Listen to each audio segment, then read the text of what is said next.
Labas visoms! Šiandieną noriu Jūs pasikviesti tokiam jaukiam pokalbiui apie tai, kas yra aktualu tam tikrai žmonių grupiai, dažniausiai tai yra merginos, kaip kurti tinklaraštį, ką daryti ir tuo pačiu YouTube kanalas. Šiandien tikrai norėčiau apie viską plačiau papasakoti, išdėstyti visas tiesas ir visą savo nuomonę. Ir ką aš noriu pabrėžti, nors aš ir neturiu labai daug ten pasiekėjų ar prenumeratorių YouTube kanale, aš džiaugiuosi kiekvienu žmogumi, kuris prisijungia prie mano rato, kiekvienas iš jų man yra svarbus, kad ir kaip tai banaliai beskambėtų. Tačiau tuo pačiu ir džiaugiuosi, kad nėra ten 50 000 kažkokių žmonių, nes turbūt kažkiek susireikšminčiau, tačiau pasikėlusi ir šio video tikrai nefilmuočiau. Taip kad keliaujam tiesiai prie klausimų, kuriuose aš viską plačiau ir papasakosiu.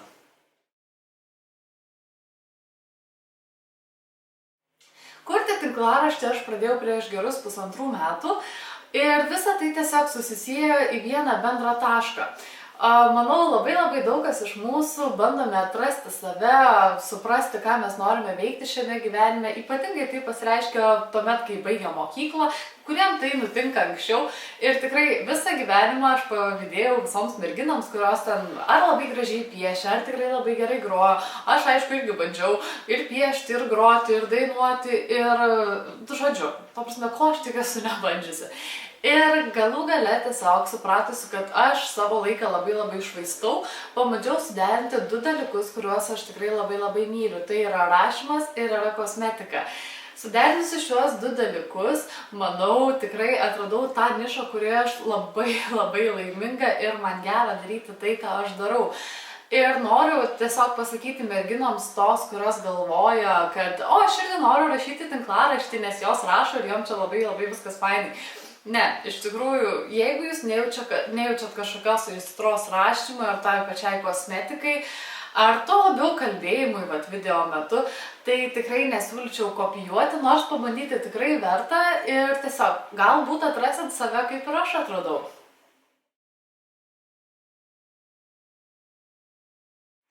Keliaujame prie svarbiausio dalykėlio, kaip pradėti rašyti. Pirmiausia, siūlyčiau susirasti platformą, kurioje mes norėtume kurti, kad ir Blogspot, WordPress ar dar kažkokia, nežinau, šitas 2 pagrindinės tiesiog žinau, ir susikurti gražų tinklalapio dizainą. Pirmiausia, ką reikėtų suprasti, tai jog viskas iš pradžių atrodys tikrai labai netobulai ir galbūt vaikiškai, bet viskas yra išmokstama su laiku.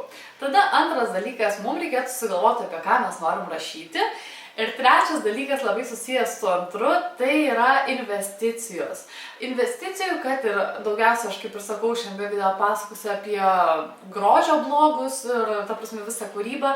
Tai pavyzdžiui, kai aš pradėjau rašyti apie kosmetiką, supratau, jog labai reikės daug investuoti. Kol jūs sulauksite kompanijų paramos, praeis tikrai labai daug laiko, tikrai reikės įrodyti, jog jūs esate atitinkamai geros, kad sulauktumėte kažko iš jų. Tad pirmiausia, visa kosmetika tai yra perkama iš jūsų. Pavyzdžiui, galbūt nori rašyti apie restoranus, taip, tu jos turi nueiti susimokėti, tada jos apžvelginėti ir taip toliau. Tai čia tas pats yra ir su kosmetika. Tai, kai mes supratome šitus 2 dalykus, keliaujame prie trečio, pradedame fotografuoti. Tai yra, kaip pasakyti, kai aš pradėjau rašyti, aš tikrai negalvojau, kad man reikės šitiek daug stengtis fotografuojant ir pasižiūrint į pirmosius savo straipsnius, tiek patį pateikimą straipsnio, žodžiai ir, ta prasme, visos apžvalgos. Ir antras dalykas, nuotraukos, kurios buvo fotografuotos telefonu. Tai iš tikrųjų mane liūdina ir skatina tiesiog viską perrašyti, bet reikia suprasti, jog tai yra kelio pradžia, iš kurios mes labai turėjome daug ko išmokti, kad aš, pavyzdžiui, atsidurčiau šitame taške, kur esu dabar, esu patenkinta tuo, ką aš darau ir ką aš rašau.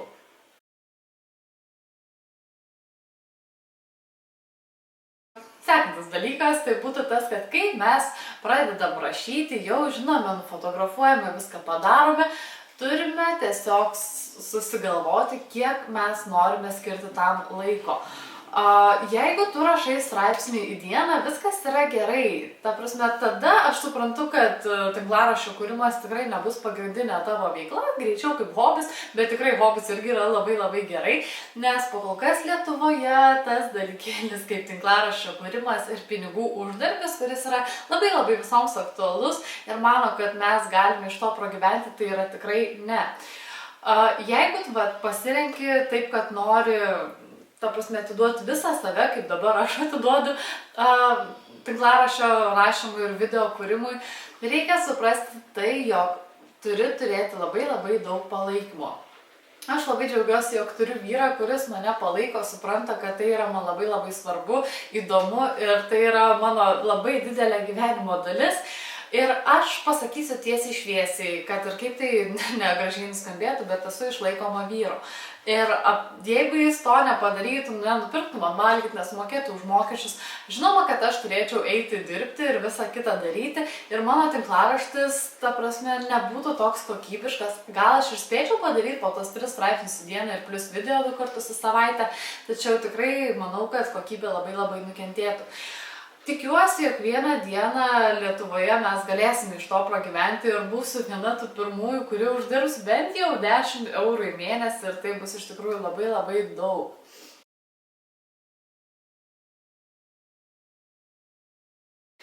Keliaukim prie smagiausios dalies, kokie yra privalumai turint tinklaraštį. Dalykas tame, jog tu gali save realizuoti. Tai yra labai labai paprastas dalykas, tačiau jis sukelia labai labai gerų emocijų. Antras dalykas, tu po truputėlį, nors ir labai nežymiai, tampi žinoma ir, ta prasme, kadangi mes šnekamės paprastai, aš tikrai neketinu čia dalinti daug patarimų ir kaip video pradžioj minėjau, aš noriu po truputį atskleisti visas tiesas. Tai yra tas, jog labai labai buvau laiminga, jog per vieną renginį prie manęs priėjo viena mergina ir tiesiog paprašė kartu nusifotografuoti. Ir tada supratau, jog aš tampu kažkuo tais. Nebesu tik tais tiesiog už kažkokios užuolaidos, bet jau truputį iškišu nosį į pačią sceną ir tai labai labai daug kelia tokių gerų emocijų. Ir trečias dalykas, kuris yra visoms aktualiausias, tai yra rėmėjai ir dovanos ir atkeliaujančios dėžės tam, kad mes aprašytume. Tai yra tikrai labai labai fainai, ta prasme, gauti tas dėžės, nors ir tai yra viena pigi priemonė, nors tai yra didžiulė dėžė visokiausios kosmetikos. Tai yra tikrai kiekvienas dalykas mane džiugina. Ir tai dar kartą pabrėžiu dėl to, jog aš tikrai myliu kosmetiką.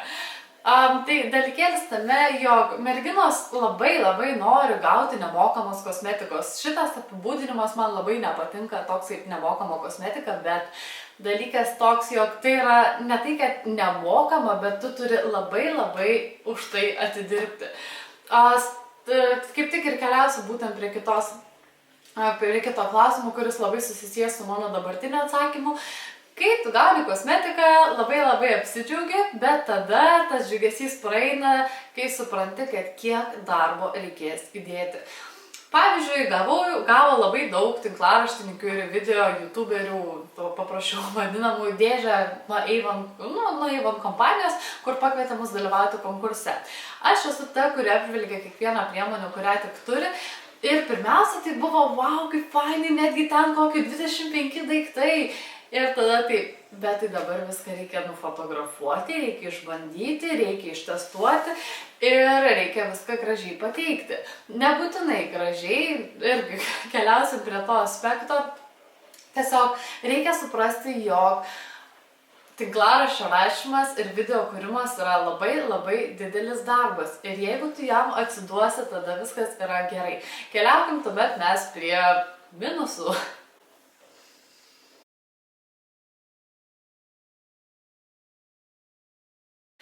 Pirmiausias minusas, kurį aš jau ir minėjau prieš tai yra laikas. Jeigu jūs galvojate, kad tai yra labai labai paprasta ir čia nėra ką daryti, tai jūs labai klystat.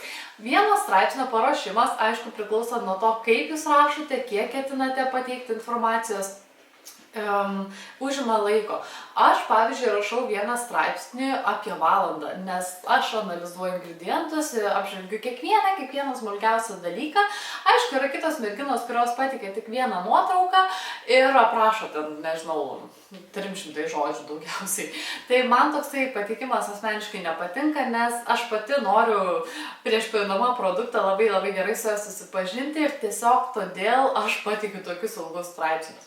Tai va, atsižvelgiant į laiką, prieš tą valandą rašymo mes dar turim, ta prasme, kaip pasakyti, viską gražiai pateikti, nufotografuoti, sugalvoti kompozicijas, taip toliau, ne tai, kad tu numeti tiesiog ant balto fono ir nufotografuoji. Viskas turi būti gražiai pateikta taip, kad galėtų patraukti skaitytoją. Tada sekantis dalykas, kuris man nepatinka, ta prasme, ir vėl aš save iškeliu į kažką, nors ta prasme aš suprantu, kad po kol kas aš dar labai daug nereiškiu, bet tas, jog produktą reikia tikrai testuoti ir jokių būdų negalima tiesiog aprašyti produkto, kurio tu net nebandėjai ir tiesiog paprastai šnekant iš lempos parašai. Produktas reikalauja testavimo ir aš niekada nepatikėsiu tais straipsnis, kur mergina galbūt gavusi priemonę po 5 dienų parašo straipsnį. Tai aš tikrai netikiu tokiais straipsniais, nes reikia laiko pačiupinėti, pajausti, pastebėti odos reakcijas ir visa kita. Ir, ta prasme, mano tos 2 savaitės yra visą laiką informuojamos visiems, kad aš tikrai, ta prasme, tai užims laiko. Tada antras minusėlis tai būtų, nežinau, ar daugelis su to susiduria, bet man tai yra dažnas dalykas, tai yra įkvėpimas. Prieš rašant aš turiu žinoti, kaip aš noriu pateikti viską, turiu turėti tokią kaip, nežinau, jauduliuką viduje, kad aš galėčiau sklandžiai parašyti žodžius ir kartais tiesiog dingsta ir jį reikia susirasti. Ir trečias, kurį aš pasirašiau, tai yra žinoma, kad konkurencija. Konkurencija šiuo metu yra, negaliu pasakyti, kad labai didelė, bet ji yra stipri. Ir konkurencija atsiremia į skaičius.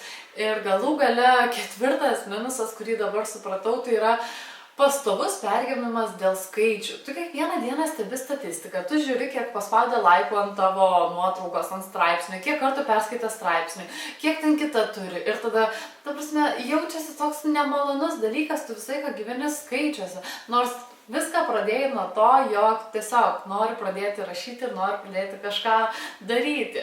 Ir tiesiog norėtų tiesiog nematyti tos visos statistikos ir viską kuo paprašiau kurti. Ir tiesa, dar vieno minuso nepaminėjau, tai jog jeigu tu rašai būtent apie kosmetiką, tu antrą kartą produkto nelabai pirksi, nes tu jau esi aprašiusi ir ieškai tiesiog daugiau alternatyvų, kažką, nes tiesiog nori aprašyti kuo daugiau, suteikti kuo daugiau informacijos savo skaitytojams. Taip kad.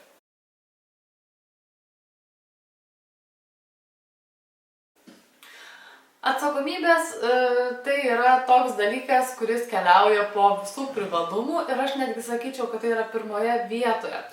Atsakomybė yra tiek prieš save patį, tai yra ištikimybė pačiam savo, kad tu nemeluosi, kad tu viską pateiksi laiku ir, ta prasme, tiesiog būsi rimtas tinklaraštininkas. Aš sakau, tiesiog žiūri viską pakankamai rimtai ir šneku kaip apie darbą, galbūt kiek mažiau nei apie hobį.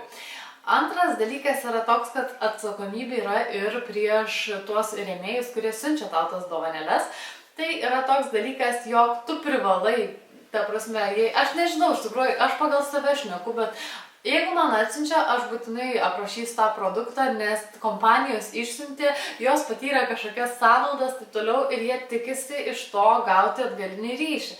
Ir trečias dalykas, tai yra ištikimybė skaitytojams ir, ta prasme, atsakomybė prieš juos. Tai yra nemeluoti ir tiesiog išlikti savimi ir nebūti papirktai kažkokios kompanijos, nes, o dieve, jeigu aš parašysiu blogą atsiliepimą, nes, tikrai tai yra blogas dalykas ir jisai yra tragiškas, tai tada tu nebegausi iš tos kompanijos daugiau nieko. Tai ir kas, kad tu nebegausi, ta prasme, viskas čia yra gerai, bet tiesiog tu išliksi savo ištikima ir visuomet žinosi, jog tu neturi dėl ko gėdytis.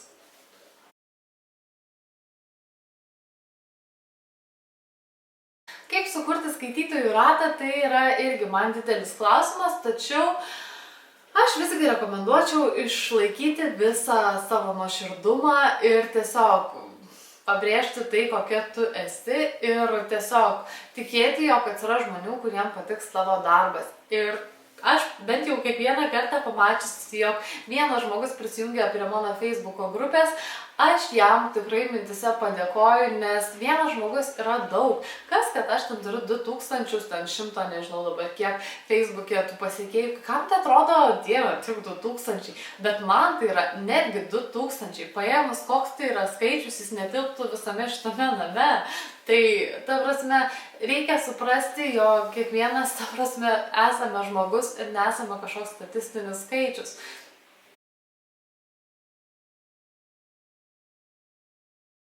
Pašnekėkim truputėlį apie YouTube'ą, nesu labai kažkokia vėlgi specialistė, tačiau tam tikrą savo nuomonę jau turiu. Ir pati pradžia, kaip ir tinklaraščio, ji bus tokia labai prasta. Reikia išmokti ne tik naudotis kamerą, ne tik sureguliuoti apšvietimus ir visą kitą, reikia išmokti kalbėti, reikia suprasti, jog perfilmuosi 3 kartus galbūt netgi tą patį video, jeigu tu esi savikritiška ir galvoji, kad kažkas yra negerai. Bet pradžia taipogi yra nelengva, reikia tiesiog sukurti atitinkamą video, kuris būtų patrauklus žiūrovams ir tiesiog žmonės žiūrėtų, tai būtų informatyvu ir naudinga, nes čia aš sakau, čia yra tik mano visiška asmeninė nuomonė, bet aš niekuomet nežiūriu tų visų vlogų ar dar kažko tais. Palaukit, sekundę skambinu. Atsiprašau, jau grįžau, taip, kad keliaukime, man atrodo, atsakiau visą klausimą apie visą tą pradžią. Tiesiog, sakau, dar kartą galbūt pakartosiu, tai yra tai, kad supraskim, kad visi klystam, kad pirmi dalykai gali būti labai prisvilę, bet jeigu mes tam jaučiame didelę aistrą, tikrai nesustokime daryti, mokykimės, gilinkimės ir tiesiog pateikime naudingą informaciją savo žiūrovams. Aš manau, kad tai yra tikrai labai reikalingas dalykas. Aišku, galime nevengti ir tų visų pažinčių su tavimi, kokia tu esi ir taip toliau, tačiau visgi aš prisilaikau tos idėjos, kad tai, ką mes, tai, ką mes dedame į internetą, tiesiog tai turi būti naudinga ir informatyvu.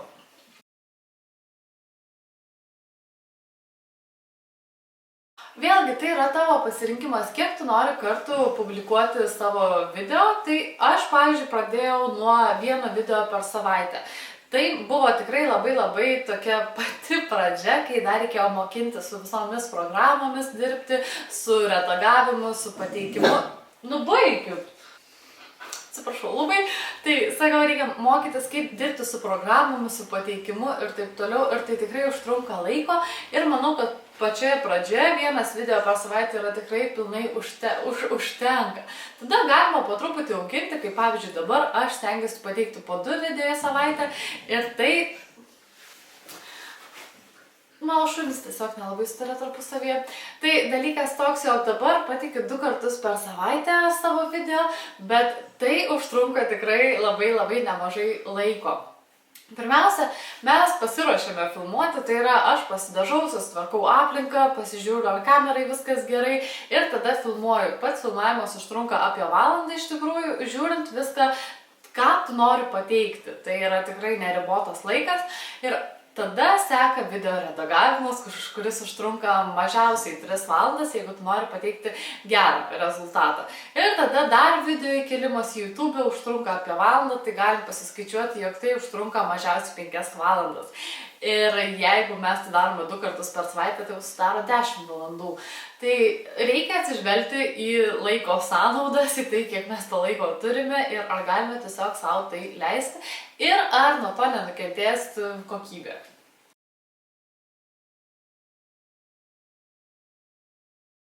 Vėlgi, apie atsakomybės kalbant, tai čia yra kaip ir straipsnis, taip ir video. Tai, ką tu pasakei ir įdėjai į internetą, jau nebesusigrąžinsi, pasakei savo nuomonę, kuri galbūt kažką gali įžeisti, viskas, tu tiesiog viską palikai, Kaip ir su tinklaraščiu, taip ir su video, tu turi žinoti, kas yra tavo skaitytojas, kokia tu nori būti, ką tu nori pateikti, kiek kartų tu nori pateikti ir nebūti pažadukė, kuris sako, mano video bus penktadienį ir tas, kuris labai tavim susižavėjęs, sėdi visą penktadienį, laukia, kada bus tas video, o tu neįdedi. Tai yra tikrai negražu, tada tas žmogus nusivilia ir atsisako toliau tave prenumeruoti ir taip toliau. Tiesiog reikia suprasti, jog tai yra irgi kaip darbelis. Iš YouTube galima uždirbti pinigus, tai yra, aišku, kai mes turime lietuvių kalbą, paprašiau sakant, tai žiūrovų, aišku, kad bus žymiai mažiau, mes niekada neturėsim milijono prenumeruotojų ir kažkotais. Tai Lietuvoje yra tiesiog truputėlį viskas sunkiau ir apie pinigus kalbant, tai yra, aš galiu tiesiog paprasčiausiais skaičiais pasakyti, aš neturiu ten tūkstančiais labai jau didelių peržiūrų, tai šiuo metu turiu gal kokius $13. Tai yra labai menka suma ir tas, kuris galvoja, kad galima pragyventi iš YouTube, užsienyje aš manau, kad taip, bet Lietuvoje tai tikrai nežinau, nebent tu nuoga filmuosiesi ar kažką darysi tokio wow, kad tu ten sugeneruosi po 50,000 peržiūrų, iš kurių galėsi ten uždirbti tam tikrus pinigus. Bet šiandien tiesiog ne apie pinigus, apie kūrimą ir taip toliau. Ir man atrodo, aš atsakiau į visus jūsų klausimus, jeigu kam įdomu dar kas nors, būtinai klauskite komentaruose, tikrai visus atsakysiu. Ir iš tikrųjų viską šiam kartui, nes labai ilgai užtruko, mano balsas jau lūžinėja, taip kad gero jums penktadienio vakaro ir iki susimatymo antradienį. Iki!